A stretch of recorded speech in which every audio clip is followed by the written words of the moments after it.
अगर आप भी चाहते हैं सुरजीत बिहारी के ऑडियो वीडियो आप तक पहुंचे तो हमारे चैनल को सब्सक्राइब करें और बेल आइकन दबाना ना भूलें।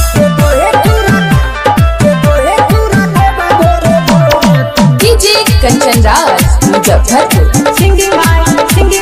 सुरजीत बिहारी रिकॉर्डिंग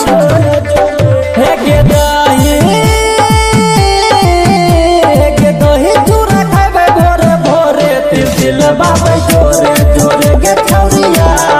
दिल बाबे जोरे जोरे गे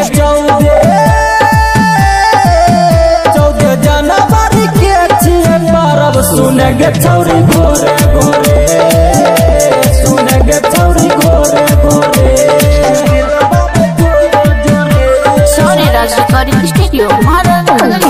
डीजे कंचन राज मुजफ्फरपुर गरिया से नैन लेबै चूड़ा गे यारो चीनी तढ़लबा कर गे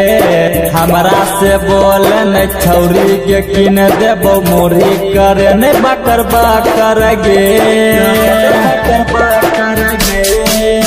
देखा गरिया से नैन देबो चूड़ा गे यारो चीनी तढ़लबा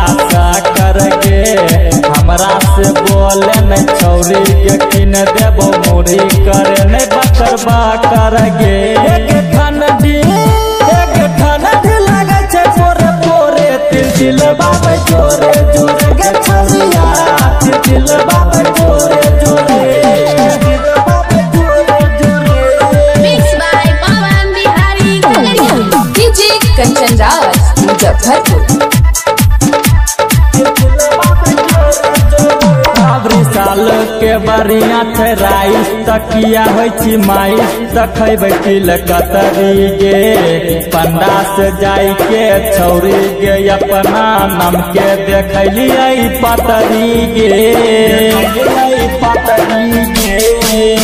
अबरी साल के बढ़िया थे राइस तकिया हो माइस तखेब तिल कतरी गे